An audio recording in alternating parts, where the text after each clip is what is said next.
Voilà. Alors, le premier Baal HaTurim, c'est un auteur du Moyen-Âge, vécu au XIVe siècle, sur la paracha Kitavo. Vaya Kitavo et la Haaretz, Asher Hashem Lokecha Noten Lecha Nachala Virishta Vyashavta Ba. Lorsque tu arriveras dans le pays qu'Hachem ton Dieu te donne en héritage, tu en prendras possession et tu t'y installeras. Alors le Baal HaTurim fait le commentaire suivant. Que tiv le Elmine timche et zecher Amalek ve samichle vaya kitavo el haaretz. Ce texte est accolé à la fin de la paracha précédente, Kitetse, dans laquelle on parlait d'effacer le souvenir d'Amalek. Le dernier verset de Kitetse, lorsqu'Hachem te laissera en paix de tous tes ennemis des alentours dans le pays qu'Hachem te donne en héritage pour en prendre possession, tu effaceras le souvenir d'Amalek de sous le ciel. N'oublie pas. Vaya Kitavo, et après c'est notre paracha à nous, et lorsque tu arriveras en Eretz. Alors le Baal HaTurim, il interroge cette juxtaposition. Pourquoi les deux textes sont accolés? Oui. Shenitztavu limchot et zecher Amalek miyad bechnisatan laaretz. C'est pour nous dire que dès qu'ils arrivent en Eretz, Vaya Kitavo, dès que tu arriveras. Dès qu'il arrivera, tu dois réaliser ce qu'on vient de dire. Timche et zecher Amalek. Tu effaces le souvenir d'Amalek dès que tu rentres en Eretz. Valze ratza laakev biatam laaretz. Et c'est pour ça que Amalek veut empêcher qu'ils rentrent en Eretz, puisqu'il sait que le jour où ils rentrent, ils ont l'obligation de l'effacer. Shehu igid la melech Mitzrayim ki barach ha'am. En effet, c'est marqué Vayugad le melech Mitzrayim ki barach ha'am. Au roi d'Égypte a été raconté que le peuple s'était enfui. Qui l'a raconté? Eh ben, c'est Amalek. Vechen higid le Lavan ki barach Yaakov. De même, quand c'est marqué Vayugad le Lavan ki barach Yaakov, on a annoncé, on a raconté à Lavan que Yaakov s'était enfui, qui était parti de chez lui. C'est aussi Amalek qui est le cafeteur là, qui a dénoncé. Pourquoi? Parce que dans les deux cas, on va retourner en Eretz. Individuellement, Yaakov va quitter Lavan, chez qui il a travaillé pendant 20 ans, pour rejoindre son père en Eretz. Donc il va rentrer en Eretz, et là va dire, Eretz c'est un mauvais pays pour moi, il ne faut pas que les Juifs y rentrent en Eretz. Donc, il a dénoncé Yaakov. À Lavan, il est chez Lavan, il dit, tu sais, et Yaakov qui est en train de s'enfuir, ne le laisse pas partir. De même, quand le peuple juif va sortir d'Égypte, c'est aussi Amalek qui se charge de dire à Paro que le peuple s'était enfui. Vayugad le melech Mitzrayim, il a été dit au roi d'Égypte que le peuple s'était enfui. Donc vous voyez, individuellement, par rapport à Yaakov, on a raconté que, par rapport à Lavan, on a raconté que Yaakov s'enfuit en Eretz, et collectivement, on a raconté au roi d'Égypte, on ne parle pas individuellement à Paro, au roi d'Égypte, que le peuple s'enfuyait. Comme dans les deux cas, on allait en Eretz, donc, Amalek, il se charge de ce travail de les dénoncer. Valken samachlo parashat bikurim shemazkir et Arami oved bo Arami oved avi. Voilà. Et c'est pour ça que tout de suite dans la paracha de Kitavo, tout de suite on raconte Arami. Qui c'est Arami? Lavan Arami. Oui. Lavan, Oved, Avi, Oved c'est un présent, il cherche à faire disparaître, tout le temps il est là pour faire disparaître mon ancêtre. Pourquoi? Parce que c'est lui qui était là. Quand il s'agit de dénoncer, d'accord? Bien. Alors, a priori, c'est intéressant. C'est intéressant. On voit que deux fois, les choses elles sont sur le même modèle. Quand Yaakov s'enfuit de Lavan et quand le peuple s'enfuit du roi d'Égypte. Pourquoi? Parce qu'on racontera que le peuple ou que Yaakov s'enfuit et c'était au bout de 3 jours. D'accord? Les deux fois. Le 3e jour, on a raconté. Alors, il va dire, ben, tu vois, c'est Amalek. Pourquoi? Parce qu'Amalek, il sait qu'il n'y a aucun intérêt que les Juifs y rentrent en Eretz. Même pas Yaakov, et encore moins les Juifs, parce que s'ils arrivent là-bas, ça va aller mal pour lui, a priori. Il y a une mitzvah de le faire disparaître. Donc il a quelque chose, il a une allergie totale à Eretz. Il essaie d'empêcher cela. Et c'est pour ça que dans le début de la paracha, après avoir dit, dès que tu arrives en Eretz, et ça c'est, tu effaceras le souvenir d'Amalek, Vaya qui t'avoie la Eretz. Dès que tu arrives en Eretz, et tout de suite derrière on dit, Arami Oved Avi, que l'araméen il est tout le temps derrière mon ancêtre. Il est toujours derrière nous. Alors, on peut comprendre la chose au niveau du pshat, c'est-à-dire au niveau premier. Que quoi? Que Yaakov, effectivement, il avait peur de la confrontation, il avait peur de la rencontre avec Lavan, parce que Lavan c'est un fourbe, c'est un faux jeton qui risquerait toujours de l'avoir. Et puis c'est désagréable parfois quand tu parles à des gens qui sont faux et hypocrites, tu leur parles un truc et tu ne sais jamais ce qui te prépare. C'est très très désagréable. Yaakov avait déjà fait ça. 6 ans avant, il avait dit, voilà, quand il a eu Yosef, il a dit, ça y est, renvoie-moi, je veux repartir chez moi. Non, non, je t'en prie, c'est grâce à toi que j'ai été béni, et depuis que tu es arrivé, ça va bien chez moi, j'ai des richesses extraordinaires. Hachem, il m'a béni, avant il n'avait que des filles, c'est pour ça que c'était Rachel qui allait au puits. S'il avait eu des garçons, c'est les garçons qui l'auraient envoyé, n'est-ce pas?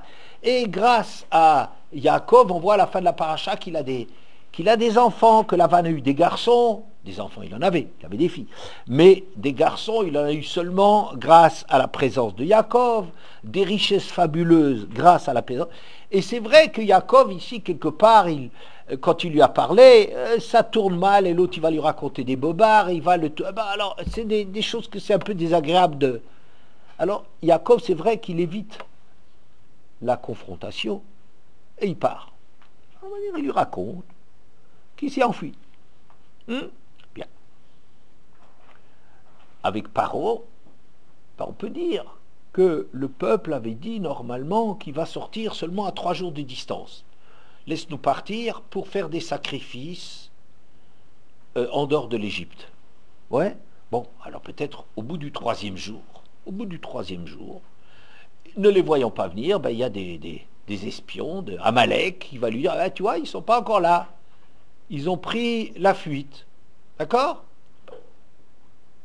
Bon, ça peut être ça le pshat. Il a raconté qu'ils sont enfuis parce qu'il y avait un petit peu quelque part de pas tout à fait glatte, pas tout à fait halak, Bet Yosef, pas tout à fait lisse. Bon.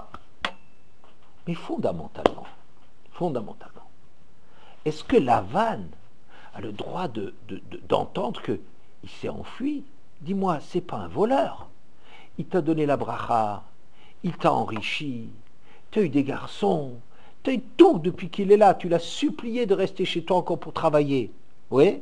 Et maintenant qu'il part, alors il a des raisons, Yaakov, de vouloir éviter ça, parce qu'il sait avec qui il a affaire. Et l'autre, il dit, il s'enfuit. Quoi, tu as des droits sur lui? Tu as quelque chose à dire? Yaakov, c'est un adulte, il te doit rien. S'il y a quelqu'un qui doit quelque chose, toi, tu lui dois tout. Alors comme ça, appeler ça, il s'enfuit, c'est comme s'il n'avait pas le droit de le faire. Mais zut alors, il a le droit de s'enfuir, c'est un adulte, c'est un père de famille. C'est les filles. Ah oui, c'est des filles, tu m'as même pas laissé embrasser mes filles et mes petits-enfants. Pour ce qu'il a été gentil avec ses filles, les filles elles-mêmes disaient, quand Yaakov a parlé à ses femmes, il dit, moi je voudrais partir d'ici, il dit, vous voulez rester? Il dit, Mon père, au lieu de donner une dot, au moment où on s'est marié, il te fait travailler pendant 7 ans pour profiter de toi. Il nous vend, comme si on était des étrangères. L'argent qu'on avait de notre mère, à la mort de notre mère, il l'a pris, il s'en est emparé. On est des étrangers ici, nous ne l'a jamais considéré comme ses filles. Les filles sont très fâchées contre leur père. Alors lui, il vient comme ça, qu'est-ce qu'il y a? Tu n'as même pas permis d'en... Vous voyez tout ce langage hypocrite, tu n'as jamais été un père pour tes filles, et maintenant tu viens, ouais, tu t'es enfui comme ça. Mais, Birlal, moi j'ai dit, mais il n'a pas le droit de dire quelque chose. Il a tellement reçu, et il est en train de... Ouais. Et la même chose pour Paro, encore plus. Paro, il a supplié les Bnei Israël de partir. Il les a réveillés en pleine nuit avec la mort des premiers-nés. Il dit, allez, vous partez, vous décampez, je ne veux pas vous voir. Qui gorchomi Mitzrayim. Ils ont été chassés, expulsés d'Égypte. Les Égyptiens leur donnaient la fortune et tout ce qu'ils avaient. Ils leur donnaient des cadeaux et tout ça. Ouais. Ils voulaient les éviter. C'était la peste, les Bnei Israël. Les Makot. Les Esser Makot, que tous les coups qu'ils ont attrapé les Égyptiens, mais ils supportaient plus, ils les ont laissés partir, ils les ont, et comment ils les ont suppliés de partir? C'est les Bnei Israël qui disent, on ne veut pas partir comme des voleurs, on ne veut pas partir la nuit, on veut partir en plein jour, et c'est marqué, ou Bnei Israël, Yatsou et Yadrama, ils sont sortis avec une main forte, comme des princes, ils sont sortis d'Égypte. Et maintenant ils sont en train de dire, monsieur, il s'enfuit. Même s'il y a une histoire qu'à bout de 3 jours, ils devaient revenir. Mais attends, mais ils te doivent quelque chose. Les Bnei Israël te doivent quelque chose. Une fois, il y a eu une grande confrontation devant Alexandre le Conquérant de Macédoine, le grand, un des empereurs formidables de l'Antiquité.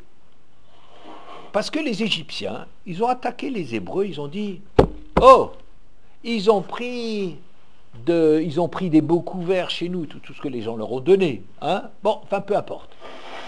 Et ils nous ont pris tout ça.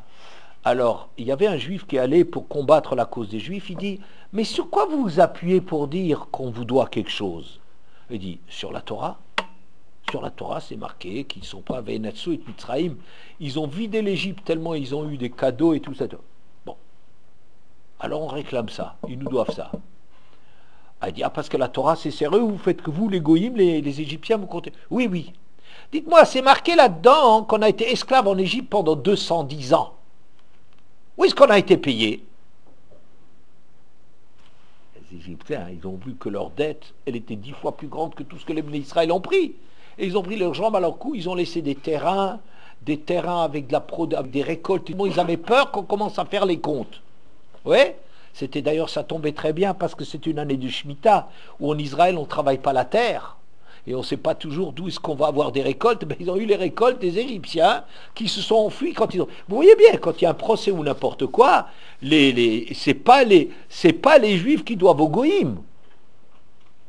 Les Goïms, ils profitent 10 fois plus des Juifs que l'inverse. Et là, comme ça, on parle. Oui, ils sont enfuis comme des malpropres. T'as des droits sur eux? Je sais pas, quand il y a un pays, n'importe quoi, qui travaille, qui occupe un autre pays, ouais. Et puis, au bout d'un certain temps, ou disons, peut-être l'inverse, s'il y a un pays qui a des esclaves, et ces esclaves, ils ont travaillé pendant des années, oui, ils ont travaillé, et puis ces esclaves, ils partent, eh ben, l'histoire a changé, il y a eu un coup d'État. L'histoire échange. On n'a pas des droits sur eux. Ils ont travaillé pour toi. Ils t'ont apporté beaucoup de choses. Et les Hébreux, ils ont apporté beaucoup plus que n'importe qui. Vous voyez, c'est ça que j'ai un problème de dire de quel droit on commence à parler des Hébreux comme s'ils partent comme des malpropres. Oui, ils ont le droit de partir avec du respect. Et c'est d'ailleurs comme ça qu'ils étaient partis. Hein?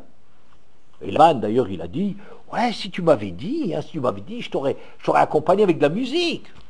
Un orchestre, j'aurais loué un orchestre. Ça n'a pas l'air, hein.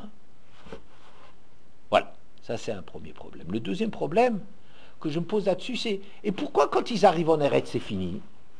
Ça veut dire quoi arriver en Eretz pour dire maintenant Amalek, ça y est, oh, c'est sa condamnation à mort, à partir de maintenant, les Bnei Israël vont en terminer avec Amalek. Il y a d'ailleurs 3 mitzvot qui ont été données quand ils rentrent en Eretz. Première mitzvah, nommer un roi. Deuxième, effacer Amalek. Et ensuite, troisième mitzvah, construire le Beth Amikdash. D'accord? Pourquoi Amalek c'est lié à Eretz? Voilà. Alors on va pour le moment oublier cette question. On reviendra à la fin. Et je me suis inspiré beaucoup là-dessus de Rav Hutner. Rav Hutner, c'est un très grand rave américain qui est décédé il y a 15 ou 20 ans. Il a écrit beaucoup sur les fêtes, des textes très profonds, très difficiles, on ne comprend pas toujours tout, mais il y a beaucoup de choses à tirer. Je me suis inspiré beaucoup de certaines choses qu'il disait. Rav Hutner pose un problème intéressant. C'est marqué dans la Gemara, dans Eruvin, Yud Gimel, 13b, dans Eruvin, c'est marqué pendant 2 ans et demi, Beth Hillel et Beth Shammai ont discuté si l'homme, il valait mieux. Comment? Très très bien. D'être créé ou pas. Oui, moi je trouve ça extraordinaire, un texte comme ça. Une religion qui va se demander est-ce que c'est bien que l'homme y soit créé? Je ne comprends pas. Une religion, ça veut dire baise les pieds de Dieu. Écrase-toi, mon vieux. Tout ce que Dieu il fait, c'est bien, c'est parfait. Et les Bnei Israël, ils commencent à discuter. Hillel et Shammai. Beth Hillel et Beth Shammai, c'est les plus grands. Des géants de la Torah. Ils discutent et ça vaut mieux pour l'homme d'être créé ou pas. Quand même, je trouve ça incroyable. Et tellement inattendu. Et ils sont arrivés à la conclusion. Noach lo l'Adam. Shelo nivra yoter mishe nivra. Mieux, il valut pour l'homme de ne pas être créé. Et maintenant qu'il est créé, qu'il réagisse et qu'il surveille ses actes. Et que dans les décisions qu'il prenne, qu'il réfléchisse bien, parce que c'est comme si on était en train de dire, tu sais, tu as très peu de chances de t'en tirer. Ne te fais pas d'illusions, très peu de chance pour toi. Et pourtant, dit Rav Hutner, c'est marqué à la fin de la création, Vayar Elohim et kol asher asa v'hine tov meod. Hachem, il a vu tout ce qu'il a fait et il a dit c'était tov meod. Comment vous traduisez tov meod? Très bien. Comment très bien? Mais très bien ce monde. Mais on n'a pas de chance de s'en sortir. On va mourir dans ce monde. Noach lo shelo nivra, comment tu peux? En même temps, les Chachamim disent, mieux vaut ne pas être créé, on n'a pas beaucoup de chance. Très peu de gens ont le mérite d'arriver sur leur mérite au monde futur. On dit, mais le monde, il est super. Qu'est-ce qui est super? Moi, je trouve que si c'est très bien, mais c'est passager et qu'après... on rate de toute façon sa vie, je ne peux pas appeler ça Tov Meod. Vous êtes d'accord? Hein? Retenez cette question de Rav Hutner, je la trouve magnifique. On en parlera. Magnifique. Il rapporte un texte très intéressant de Néhémia. C'est un prophète. Dans le 8e chapitre, on raconte que le jour de Rosh Hashanah, le peuple a demandé qu'on fasse une lecture de la Torah. Et le lecteur de la Torah, c'était Ezra. Vous savez qui c'est Ezra? Ezra le Sofer, très bien, quelqu'un qui est comparé à Moshe Rabbeinu, dont on dit si c'est pas la Torah n'avait pas déjà été donnée avec Moshe Rabbeinu, ça aurait été à Ezra. Ezra, c'était le Kohen Gadol, c'est un Sofer, un scribe, et c'est un prophète. Malachi. Oui, et c'était lui qui a ramené les Bnei Israël de l'exil des 70 ans de Babel. Un homme immense, immense. D'accord? Alors ils ont demandé, ils ont fait une lecture publique, ils ont fait une estrade, dressé une estrade, et ils ont demandé à Ezra de le lire. Haïkrou be Sefer Torah Elokim, et ils ont donc lu dans le livre de la Torah d'Hachem, Meforash, explicitement, Vesum Sechel, en y mettant de l'intelligence, Vayavin Bamikra. Et les gens, ils comprenaient bien ce qui est marqué. Souvent, on lit la Torah, on lit trop vite, on ne comprend pas le sens profond des choses, on passe à côté. Ouais. Et là, ils ont fait une lecture exceptionnelle. Exceptionnelle. Et vous connaissez la réaction des gens? Les gens, ils ont éclaté en sanglots. Ils ont entendu un peu qu'est-ce que... Quoi? Hachem, il nous demande de faire, mais on est des pauvres types, on est des ratés. On n'est pas au niveau. Une fois qu'ils comprennent la Torah, qu'ils comprennent quelles sont les exigences de la Torah, ils s'écroulent, les gens. Ils s'écroulent.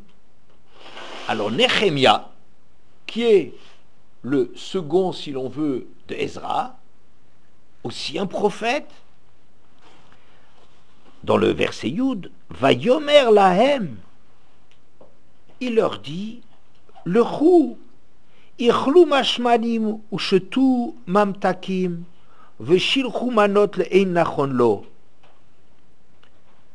Allez manger des choses succulentes, allez boire des choses douces, envoyez manot, mishmanot, oui, envoyez des cadeaux à ceux qui n'ont pas, à celui qui n'a pas pu préparer, qui kadosh hayom l'a donné nous, car c'est un jour consacré à Kadosh Baruch Hu. Rosh Hashanah on parle. Ve'al tiatzvu, et soyez pas tristes, ki chedvat Hashem hu ma'uschem, car la joie dans Hashem, c'est ça votre force. Vous entendez? Les gens, ils ont porté le deuil. Ils ont dit, Ribono shel olam, mais qu'est-ce qu'on est? Quand on commence à dire un no, nous on ne se rend pas compte qu'est-ce que la Torah veut de nous.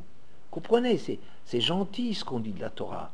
Mais une fois vous aurez comme ça un grand balmoussard, un grand rave très impressionnant, et qui va vous expliquer ma chovato baolamo, quelle est son obligation dans le monde, valmat sarich la simabato, ou megamato bechol asher oseh, et nous diriger là où il faut et tout ça. Et si on prend conscience, on s'est dit mais on a raté notre vie, on est passé à côté. Et les gens, quand ils comprennent, pour une fois qu'ils comprennent, ils éclatent en sanglots, ils portent le deuil de leur vie. Et Nehemia, il vient, il dit, ne soyez pas tristes. Aujourd'hui, c'est un jour pour Hachem, ce jour de Rosh Hashanah. Mangez bien, buvez bien, faites des cadeaux à ceux qui n'ont pas la possibilité, tout ça. Car ce jour, il est consacré à Hachem, il ne faut pas être triste. Et la force, la joie que vous avez dans Hachem, c'est ça votre force. D'accord? Rav Hutner, il dit quelque chose de très intéressant à ce propos. Il dit, qu'est-ce que ça veut dire ne soyez pas triste? Qu'est-ce que ça veut dire ne pas porter le deuil? Ça veut dire qu'en vérité, que les gens, il faut les encourager à manger. Parce que sinon, ils auraient jeûné. Hein? Et il y avait de quoi jeûner. Seulement, il dit, vous savez, peut-être qu'il faudrait jeûner quand on entend tout ce que la Torah nous demande. Peut-être il faudrait porter le deuil si on se rend compte qu'on n'est pas à la hauteur. Mais il y a une chose plus importante, c'est un jour pour Hachem, et c'est pour ça qu'il faut manger. Il faut se réjouir. D'accord? Alors, il remarque, Rav Hutner, qu'en vérité, il y a une grande discussion pour savoir est-ce qu'on a le droit de jeûner le jour de Rosh Hashanah. Vous n'avez jamais vu qu'on se demandait est-ce qu'on a le droit de jeûner le jour de Pessah ou le jour de Shavuot ou Sukkot. On n'a jamais demandé ça. Mais pour Rosh Hashanah, c'est une grande discussion. La halacha, ça veut dire en pratique, on n'a pas le droit de jeûner. Mais contrairement aux autres fêtes, on a le droit de jeûner jusqu'à plus tard que la moitié de la journée, après Chatzot. C'est-à-dire que bien que la halacha est qu'on mange, et qu'on a une mitzvah de manger, mais malgré tout, il y a quelque part un droit de jeûner, et on a le droit de jeûner jusqu'au-delà de la moitié de la journée. Il y a des gens qui ont l'habitude de faire un kidouche avant les sonneries du chauffard. Je ne sais pas comment ça se passe au SEM. Comment ça se passe chez vous? Vous faites un kidouche avant les sonneries du chauffard? Non. Non? Il y en a qui ont un kidouche avant les sonneries du chauffard? Mais nous, comme on a le bébé, du coup on reste à la maison. Pardon? Nous on reste à la maison et après mon père revient sonner. Donc oui, on peut. Ah oui, mais ça c'est... Mais très juste. Oui, d'accord. Mais très bien. Quel est ton nom de famille? Ifergan. Ifergan. Ah oui. Je me souviens qu'il y avait Ifergan, je t'avais demandé si... Voilà. Alors, donc, il y a des gens qui mangent avant, même dans les choules, ça dépend des minagim. Il y a des endroits très sûrs. Mais c'est pas parce qu'on n'a pas le droit de jeûner qu'on n'a pas le droit d'attendre le milieu de la journée, alors que le Shabbat et les fêtes disent d'arriver au milieu de la journée, Chatzot, milieu, la moitié, on n'a pas le droit de jeûner jusque-là. Et Rosh Hashanah, on a le droit, il n'y a pas de problème. Ceux qui n'ont pas l'habitude de manger avant la fin de la choule, qui peut être jusqu'à 1 heure, 2 heures, 3 heures, 4 heures même, il n'y a pas de problème à ça. Il faudra qu'ils fassent un repas, mais ils ont le droit. Donc on voit qu'à Rosh Hashanah, on peut parler de jeûner, n'est-ce pas? Aussi, quand quelqu'un, il y a une halakha qui s'appelle le tzom de Ta'anit Chalom. Le Ta'anit Chalom, le jeûne de Ta'anit Chalom, quand on a fait un rêve qui nous a secoué, un rêve terrible, on a le droit et le devoir de jeûner s'il nous a fait comme ça une impression de jeûner même Shabbat et Yom Tov. Même Shabbat et Yom Tov, où on a le droit, on n'a pas le droit de jeûner, même pas jusqu'au milieu de la journée. Si on a fait certains styles de rêve, je ne connais pas très bien ces histoires, alors, tu sais qu'il y a halachot, tout ce qui touche à cela, un rêve comme ça qui nous a traumatisé sévèrement, eh ben, on mange même Shabbat et Yom Tov. Mais il faut ensuite faire un autre jeûne pour se faire pardonner le fait d'avoir jeûné à un moment où on n'avait pas le droit de jeûner. On va jeûner Shabbat et Yom Tov, parce que c'est très grave. Les histoires de rêves, c'est comme des prémonitoires, vous voyez, des annonces de trucs qui ne sont pas bien. Et ceux qui sont marqués par cela, ils doivent jeûner. Mais comme on n'a pas le droit de jeûner Shabbat et Yom Tov, alors il faudra jeûner encore une autre fois pour avoir jeûné à un moment où on ne devait pas jeûner. Il fallait qu'on jeûne. Mais quand même, comme c'est un moment où on ne devait pas jeûner, il faut jeûner là-dessus. Mais si on a fait ce mauvais rêve la nuit de Rosh Hashanah, donc on va manger, mais après, on n'a pas besoin de jeûner là-dessus. Pourquoi? Parce que Rosh Hashanah, on comprend qu'il y a de quoi jeûner. Et même si la halakha était de ne pas jeûner, mais c'est pas un scandale, c'est pas un contresens. De jeûner, on n'a pas besoin de se rattraper avec un autre jeûne.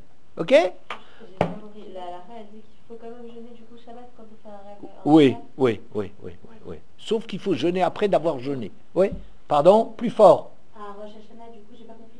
À Rosh Hashanah, si on a fait un mauvais rêve la nuit de Rosh Hashanah et que, donc on va jeûner, ça il faut jeûner, alors quand on a fait ce mauvais rêve, mais on n'a pas besoin après de se racheter d'avoir jeûné un moment. Comme si c'est bon, mais tu peux jeûner à Rosh Hashanah. Bien qu'on n'a pas fait cette halakha, mais c'est pas, ça s'entend très bien de jeûner à Rosh Hashanah. Ça veut dire quoi, mesdemoiselles? Ça veut dire quoi? Ça veut dire qu'à Rosh Hashanah, on peut très bien entendre qu'il y a à porter le deuil et d'être affligé de ce qu'on entend de la Torah, des exigences de la Torah. Oui, mais il y a encore une mitzvah encore plus importante, c'est de se réjouir. On va essayer de comprendre ça. Et je vais apporter encore un texte. Ravutner, il parle beaucoup avec des textes, moi aussi d'ailleurs, mais il y a dans Tehillim, peut-être, dans le pasouk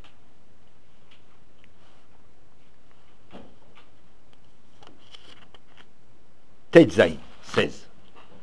Le psaume 89, le verset 16. Ashrei ha'am yod'e teroua. Hachem be'or panecha yahalechun. Heureux le peuple, yod'e, qui savent, qui comprennent la troua, les sonneries du chauffard. Hachem, ils pourront marcher à la lumière de ta face. Un verset qui est dit évidemment à l'occasion des sonneries de chauffard. Heureux le peuple qui sait, qui connaît la sonnerie, la troua, la sonnerie de Rosh Hashanah, ceux-là, ils marcheront à la lumière de la face d'Hachem. D'accord? Et le Zohar et les Midrashim, ils disent comme ça, c'est drôle, qu'est-ce que ça veut dire? Le peuple qui connaît la troua. Troua, c'est le nom des sonneries du chauffard. D'accord? Dans les sonneries du chauffard, c'est par série de 3. Tkiya, ensuite il y a quelque chose qu'on appellera troua, et ensuite il y a tkiya. Tkiya, c'est un son comme ça long. Ta... Oui, bien. Avant et après la troua. Et la troua au milieu, il y a 3 façons de faire la troua. Il y a shvarim troua, les sons brisés et saccadés, c'est ta ta ta ta ta ta ta ta ta ta. Ça s'appelle une façon de faire la troua. Il y a une autre façon de faire la troua, c'est juste les shvarim, c'est ta ta ta shvarim, un son brisé, vous entendez, ta ta, son cassé. Et il y a une façon de faire la troua qui s'appelle la troua vraiment, c'est les sons saccadés, ta ta ta ta ta ta ta, ta au moins 9. D'accord? Bien. Et ça, c'est encadré par la tkiya. Une sonnerie longue avant, une sonnerie longue après. Hein? Mais la sonnerie de troua, c'est celle du milieu. Ok? Bien. Heureux le peuple yod et teroua qui yodéa, ça veut dire qui comprend. Qui sait, c'est pas qui est informé. Alors les textes, ils remarquent, ils disent, on ne dit pas heureux le peuple qui fait des sonneries du chauffard, la troua, ou bien heureux le peuple qui entend ces sonneries. Même entendre, c'est déjà intelligent, parce qu'entendre, ça veut déjà comprendre ce qu'il y a derrière. Ouais. Non, yod et teroua, ils savent, comme s'il y a un secret, yodéa, c'est quelque chose, une connaissance très forte. C'est pas Miodéa. Ouais, je sais. Echad Miodéa. Tu sais ce que c'est? Un, Akadosh Baruch Hu. 2, qu'est-ce que c'est? Etc. Comme dans la Hadgadia. Ouais. C'est pas à la fin du Seder. Non. Yodéa, ça veut dire comprendre très en profondeur quelque chose. Mais qu'est-ce qu'il y a à comprendre? Alors le Zohar, il dit ça. Il dit, tu sais, il y a des gens qui savent sonner. Ils savent bien sonner. Malheur à eux et malheur à leur destin. Il y a des gens qui sonnent pas bien, qui sonnent tout juste. Et heureux soit-il, et heureux soit leur sonnerie. Ah bon, donc c'est pas une question de artistique, c'est pas une question d'être des grands sonneurs, c'est pas l'essentiel, c'est autre chose. Entendre la sonnerie, qu'est-ce que c'est? Je sais pas. Le Midrash, il dit, il y avait des gens qui avaient des buccins, des trompettes, des cors, mais ils arrivent, ils savaient très bien sonner, c'était des artistes, mais les malheureux, ils s'en sortent pas de Rosh Hashanah. Ouais, mais nous, apparemment, le peuple juif, il connaît quelque chose de Yodé. Yodé, c'est un truc mystérieux, où il y a un secret, il y a quelque chose de... C'est pas du tout de sonner, savoir sonner, c'est pas là. C'est pas savoir bien sonner. Parce que des bons instrumentistes, des gens qui savent bien sonner, des buccins, c'est des genres de grands trompettes de l'Antiquité, chez les Romains, ou certaines trompettes, ou des cors, ou des trucs de ce genre-là, ils peuvent sonner, mais c'est pas de ça qu'il s'agit. Mais de quoi il s'agit? Oui? Alors je vais vous dire.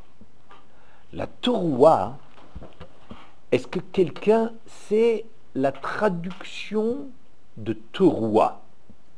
Sonnerie spéciale de Rosh Hashanah. C'est pas la tkiya qui est avant et après, qui encadre la troua. Mais la troua dont on parle, heureux le peuple qui connaît. Oui, la troua, qu'est-ce que ça veut dire le mot teroua? Quelqu'un sait? Oui. Trouer, faire un trou?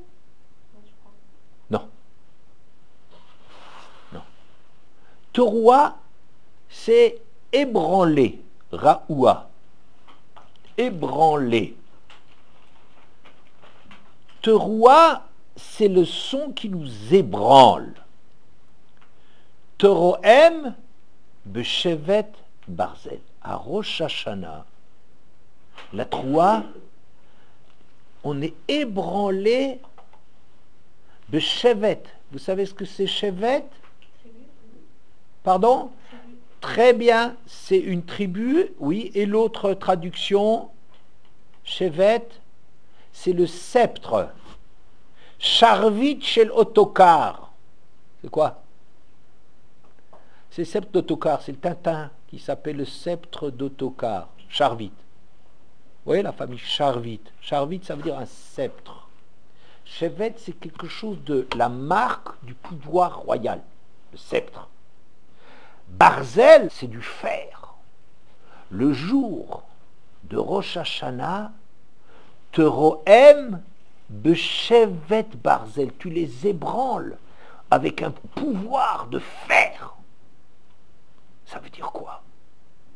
Ça veut dire qu'Akadosh Baruch Hu, ce jour-là, il vient exiger, il vient tellement demander à l'homme que l'homme, il est ébranlé jusqu'à ses fondements. Pourquoi à Rosh Hashanah, le peuple était-il affligé, paniqué, triste? Parce que pour une fois, on leur a expliqué, ils ont entendu ce que la Torah il voulait d'eux. Et ils l'ont entendu avec tellement de force qu'ils en ont été secoués jusqu'au bout. Normalement, les choses elles nous passent comme ça au-dessus de nous. Hein? Normalement, on arrive à éviter les choses. Mais là, ils ont entendu la lecture de la Torah par Ezra et ça les a tellement, ils ont été secoués et ils ont porté le deuil, ils ont pleuré, ils ont chialé. Pourquoi? Oui, ils ont chialé. Pourquoi? Parce que c'est comme un enfant qui entend qu'est-ce qu'il est loin, quelle bêtise il fait, comme il est loin de tout, il se met à chialer, il porte le deuil, il dit mais je suis un mauvais fils, je suis pas à la hauteur, et t'es pas content de moi et t'as raison, et je suis rien du tout, il y a quelque chose qui est terrible. Si on entend ce qu'Hachem il vient avec son sceptre de fer, on ne dit pas un sceptre d'or, c'est pas la gloire d'Hachem, c'est quelqu'un comme si le juge, il vient nous dire, tu sais ce que t'es, tu sais comme tu n'es pas à la hauteur, tu entends comme tu m'oublies tout le temps. Alors Rosh Hashanah, en vérité, il a raison Ravutner, il y a de quoi porter le deuil, il y a de quoi de pleurer, oui. Et les Béné Israël, oi, qu'est-ce qu'ils sont grands. Vous savez, Yod et Teroua, ils savent comment agir avec ça. Ils savent comment s'y prendre avec ça. Mais comment? Ah, je vais vous dire. La façon que on ne s'en sort pas de la sonnerie du chauffard, de l'exigence du jugement d'Hachem. Vous savez quelle est la façon? C'est notre façon habituelle. Si quelqu'un, il nous fait un très très grand reproche, comment est-ce qu'on réagit? Comment on réagit? On le prend mal. Comment? On le prend mal. On le prend mal. On réfléchit. Oh. On le nie. On essaie d'atténuer la chose. Non, c'est pas tellement vrai. Non, c'est pas vrai. Tu te trompes. C'est pas tellement vrai. C'est pas. Je suis pas si méchant que ça. Puis d'ailleurs, je suis un type bien. C'est-à-dire ici, vous êtes toutes des filles bien. En fait, des bêtises, mais on n'a pas l'impression qu'on est... Oh, ben, si méchant que ça, hein. On n'est pas exagéré non plus, hein. Des gens bien. C'est comme ça qu'on essaye d'escamoter les choses. Vous savez, sur le moqueur, il est comparé à quelqu'un qui a un bouclier qui est enduit de graisse. À l'époque, on prenait des boucliers, on mettait plein de graisse dessus. Vous savez pourquoi? Pour que les flèches, elles glissent. Très très bien. Pour que les flèches elles glissent dessus. Ouais, c'était pas des revolvers qu'ils avaient. Vous mettez une flèche là qui vous arrive dessus. Ouais, c'est ça le let's. La let's sanout, la moquerie, c'est quoi? C'est quand tu entends un truc, tu fais en sorte que ça ne teigne pas. Non, mais c'est pas grave. Et puis Moshe Rabbeinu, il bégaye, de toute façon, c'est pas sérieux. On trouve des trucs à côté du sujet, mais rien que pour ne pas être touché. On n'entend pas, on se bouche les oreilles, on trouve des réponses, on trouve des excuses. On ne veut pas entendre. Oui. Parce que si on entendait, on éclaterait en sanglots. Si on entend vraiment ce qu'Hachem veut de nous, on s'écroulerait. Vous savez comment ils sont le peuple juif? Yod et Teroua. Ils savent comment réagir à la midat hadin, à l'exigence de faire d'Akadosh Borou. Vous savez comment? Ils peuvent pleurer. Mais papa,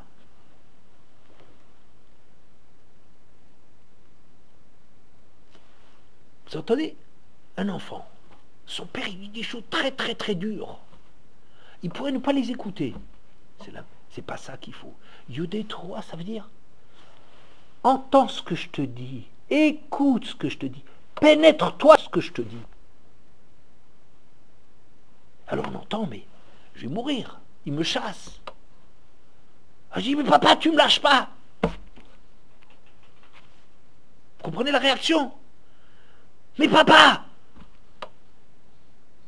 j'ai que toi.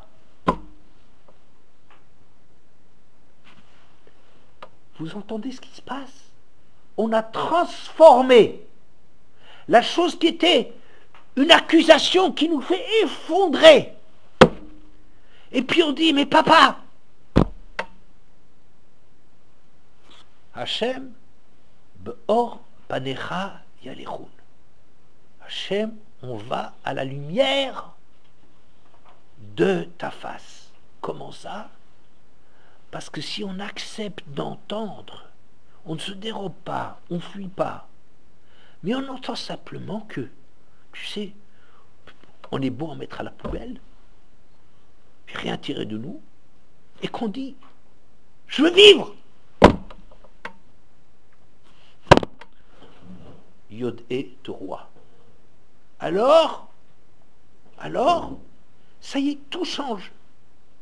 Vous comprenez?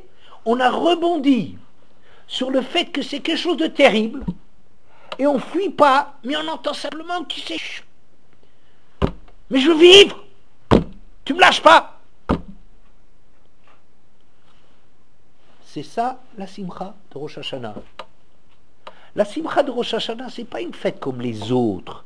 C'est une fête dans laquelle on entend qu'on peut pleurer, qu'il y a de quoi pleurer. Mais il y a quelque chose de plus important, c'est qu'il faut réagir. Yodé Teroua, ça veut dire... Yodé Teroua, ça veut dire qu'on sait comment réagir, comment transformer ça en un cri vers Hachem. Et grâce à ça, tu as toute la bracha. Là où tu pars en entendant que tu es tellement pas à la hauteur, tu essaies de faire, oui, mais enfin, faut pas. On est loin d'avoir été à la hauteur. Mais quand on arrive à accepter la teroua, d'être ébranlé jusqu'au bout, si on sait ça, vous comprenez, c'est ça le secret. Le secret, c'est, n'essaye pas de l'esquiver, n'essaye pas de te sauver, n'essaye pas. Entends et laisse-toi aller. Tu te laisses aller. Hashem be'or panecha yalechun. Alors tu peux retrouver Hashem. Parce que tu te rends bien compte que finalement, c'est que ça qu'Hachem il attend de toi. Qu'est-ce qu'Hachem il entend? Il attend de nous à Rosh Hashanah. Mais qu'on regrette et qu'on vienne. Qu'on vienne. C'est ça qui est important pour les parents. Si on fait une grosse bêtise, on a l'impression qu'on va être tué. C'est vrai, on devrait. Mais notre Père, il ne va pas nous tuer. Il veut simplement qu'on revienne, qu'on progresse, qu'on avance, qu'on recommence à se retrouver. Il faut retrouver Hachem. Oui, c'est ça ce qui est marqué. Le peuple qui connaît la Troua, c'est-à-dire qui arrive à savoir qu'il ne faut pas fuir ça, mais il faut l'entendre. Il faut accepter d'entendre cela. Alors, il retrouve la proximité d'Hachem. Vous voyez? Et c'est ça ce que c'est qu'on pourrait dire pour Avoutner. Avoutner, il pose la question terrible. Comment tu peux dire l'homme, il a pas beaucoup de chances de s'en sortir? Tu sais, du point de vue des chances, il y a peu de gens qui arrivent à être vraiment à la hauteur. Oui? Noach lo l'adam chez l'onivra. Et comment est-ce qu'on peut dire Tov Mod? Comment on peut dire très bien? Hein? C'est pas possible. Si! Parce que si tu te rends compte que tu n'as pas tellement de chance et tout ça, oui, alors quoi? Alors tu veux dire, mais c'est pas grâce à mes mérites. Un homme, il veut toujours que les choses, elles soient à cause de lui. Qu'elle arrive parce que lui le mérite, parce qu'on lui doit quelque chose. On aime toujours être en position de force. On n'aime jamais dire merci, parce qu'on a le sentiment qu'on dépend de l'autre, qu'on est inférieur à l'autre de reconnaître ce qu'il doit. Mais c'est juste le contraire. Le fait de reconnaître ce qu'on doit à Hachem, que dis-tu sais à toi, si tu me lâches Hachem, si tu me laisses, je suis nul. Je suis pas comme je devrais être. Je suis tellement loin. Et c'est ça qui va faire Tov Me'od. Vous comprenez?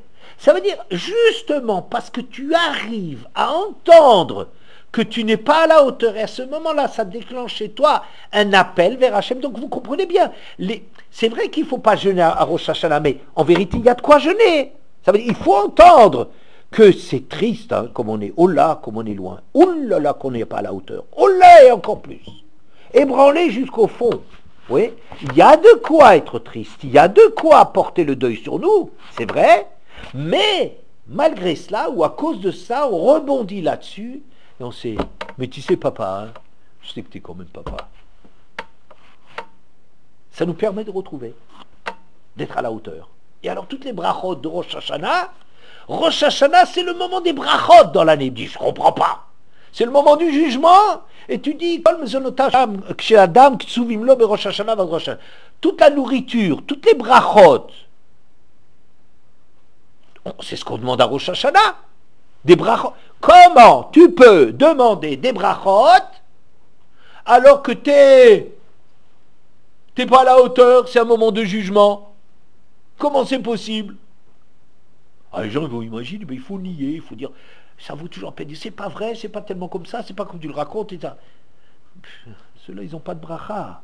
Ils ne reçoivent aucune bracha, ils reçoivent un juge parce qu'ils n'arrivent pas à s'en sortir, ils n'arrivent pas à se dépatouiller, ils n'arrivent pas à s'en sortir parce que il y a des tas et des tas de choses qu'on dit sur eux et que c'est quand même vrai. Et c'est pas parce que tu fermes les yeux, c'est pas avec la politique de l'autruche qu'on n'a jamais fait avancer quelque chose. C'est pas parce qu'on nie notre responsabilité dans quelque chose qu'on a fait avancer les choses. Ceux-là, ils restent toujours à être jugés parce qu'on les regarde encore. Est-ce que c'est vrai ce qu'ils racontent? Ouais. Mais si on accepte à entendre, on accepte d'entendre, et que ça nous permet, au contraire, d'être un tremplin pour dire, oui, je sais bien qu'Hachem, oui, c'est vrai, je te dois, et sans toi, je suis rien du tout, et tout. Mais papa, on a retrouvé son père. Alors, là, il y a des brachot. Vous comprenez?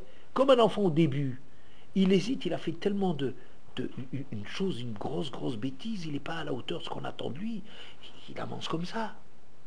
Et puis il dit... oui, je regrette. Et puis il commence en regrettant, en disant, mais je veux m'approcher et tout. Il faut les parents, ils ouvrent les bras. Les parents, ils ouvrent les bras. Ça veut dire qu'au lieu que ça a commencé avec des exigences sur toi, ça finit en embrassade, on se quitte plus, on s'aime, on se réconcilie. Vous voyez? C'est comme ça, c'est ça la bracha. La bracha de Rosh Hashanah, et il y a de la bracha, à condition qu'on a bien entendu que c'est pas nos mérites qui. D'accord? Bien. Et ça, je dis, dans le monde, c'est pour ça que les Juifs, ils sont souvent complexés. Il y a les Juifs qui ont pris la tangente. Il y a beaucoup de Juifs qui évitent ça, peuvent pas supporter qu'on les juge. Mais il y a des Juifs sérieux et qui ont un malaise parce qu'ils se rendent compte que ça leur appartient pas les choses. Les goïms, ils se demandent pas en général. En règle générale, les goïms, ils s'interrogent pas sur ce qu'ils méritent ou ils méritent pas. Oui, c'est comme ça. On est en France, c'est la patrie des Français. Vous savez, nous on dit Dina de Malchuta Dina, que la règle du pays, au moins dans les questions d'argent, il faut la respecter. On n'a pas le droit de voler les impôts. Tu sais pourquoi? Parce que la France, c'est pas ton pays. Et c'est le prix à payer. Tu as beaucoup de chance qu'il y a quelqu'un qui veut de toi. C'est-à-dire que nous, à l'intérieur de nous, on a une certaine fragilité. On ne se sent pas tellement légitime. Il y a une tendance très forte chez chacun d'entre nous d'oublier ce qu'on doit à la France, d'oublier ce qu'on doit à la vie, de refuser d'entendre certaines choses. On a une tendance très forte à cela. Mais il y a, comme ça, dans le peuple juif, c'est incroyable. Vous avez déjà remarqué que les Juifs, ils sont toujours les défenseurs les plus grands des causes qui sont contre les Juifs. Les Palestiniens, la gauche israélienne, c'est des traîtres par rapport à Israël. C'est des gens qui, comme s'ils se posent des problèmes, ils s'interrogent. C'est connu dans l'histoire, même bien avant les Palestiniens, que le Juif, il a une espèce de haine de lui-même. C'est connu, Selbsthasse, la haine de soi-même. C'est drôle, hein, c'est peut-être inhabituel chez vous d'entendre ça. Il y a quelque chose comme ça chez les Juifs. Comme si les Juifs, ils sont comme ça dans un inconfort, comme s'ils ne sentent pas. Et ça, c'est Amalek. Amalek qui rebondit là-dessus, qu'en vérité, non, tu n'as pas tous les droits. Si c'était un goy, je dirais, Lavan, il n'a rien du tout à dire à Yaakov. Mais le droit de partir, il s'agit d'un juif. Ben, quelque part, pourquoi il a le droit de partir? Pourquoi il a le droit de partir? Si vous savez que l'air que vous respirez, c'est un cadeau du ciel, alors on ne peut pas dire, oui, mais j'ai fait beaucoup de choses, je suis bien. Non, je suis débiteur. Je suis débiteur, je dois. Si vous comprenez une chose pareille, vous comprenez que c'est même les Bnei Israël qui sortent d'Égypte. Alors on veut dire, je ne parle pas des Égyptiens, les Égyptiens, c'est les Rechaïm qui les ont exploités, qui tout. Oui, mais alors on va dire, nous on a le droit. Ça c'est un langage, on a le droit, c'est un langage ou de Goïm ou de Juifs qui sont à côté de la plaque. Mais les vrais Juifs, ils disent, pourquoi on a le droit? C'est des cadeaux. C'est des cadeaux le droit de vivre. Et ce qu'on est en train de nous dire, il me semble, c'est la chose suivante. Que Amalek, il va s'arrêter quand on rentre en Eretz. C'est-à-dire qu'on n'est pas condamné à ce que toute notre vie, on soit comme ça dans une tension que on ne mérite pas, mais on voudrait quand même. Hein, on a l'impression que c'est une espèce d'éducation, Yodé Teroua, qu'il faut profiter de cette accusation, de ces tremblements, de cet ébranlement pour arriver à rebondir. Mais cette situation-là, en vérité, on peut arriver à vivre avec et à se rendre compte, à cesser de penser que les choses, on les soit parce qu'on les mérite. C'est une éducation, il faut faire l'expérience, il faut avoir une expérience de la vie, il faut mûrir, pas mourir, il faut mûrir et se dire, ah, tu sais, tellement de cadeaux qu'on me fait, tellement de choses que je reçois. Regarde un peu les cadeaux, regarde un peu tout ce que la vie elle te donne. Et tu te rends compte que quoi? Eh ben, c'est pas à cause de toi, c'est parce qu'Hachem, il est ton père. Et si on fait une chose pareille, c'est ça ce qu'on appelle traduire ça par le fait d'aller en Eretz. Le fait d'aller en Eretz, je ne dis pas dans les temps actuels où c'est une période où la galoute elle est énorme, et même en Israël, on n'est pas en Eretz, on est peut-être en Israël, mais on n'est pas au niveau d'Israël. Mais le niveau que nous dire, c'est nous rassurer, de nous dire, il vient un moment que quand tu t'éduques beaucoup à comprendre que les choses qui t'arrivent, c'est pas à cause de toi, c'est pas grâce à toi que les choses y viennent, mais c'est des cadeaux d'Hachem. Oui, c'est comme un enfant qui mûrit. Pendant longtemps, ça lui est difficile d'admettre qu'il doit des choses à ses parents. Et puis, à un certain moment, il comprend, mais c'est comme ça. Et les parents, ils m'aiment. Et les parents, ils me donnent des choses. Il faut juste que je sois conscient. Conscient que je ne suis pas à la hauteur, mais très bien, je ne suis pas à la hauteur. Et on me donne, il y a quelqu'un qui m'aime vraiment. Oui. Et ça, la bracha de Rosh Hashanah. C'est ça, Be'or Panecha Yechun, on va à la lumière d'Hachem. Qui a une grande simcha. Et ça seulement, on travaille ça, à force de travailler année après année, on arrive finalement, on peut s'éduquer à comprendre les choses, je ne les reçois pas parce que je les mérite, les choses, je les reçois parce qu'il y a Kadosh Baruch Hu qui m'aime. Et ça, c'est vraiment quelque chose qui donne tellement tov mod. Ça, c'est extra. Avec ça, on peut dire, on mange bien, on boit bien. Rosh Hashanah, c'est une belle fête. Mais il faut passer par le fait de Torohem Beshevet Barzel. C'est ça qui est l'éducation qu'il faut avoir année après année, jusqu'à ce qu'on arrive à ce que ça fait partie de nous. C'est ça ce que ça veut dire rentrer en Eretz. Et alors les accusations d'Amalek et tout ça, il n'y en a plus. Hein?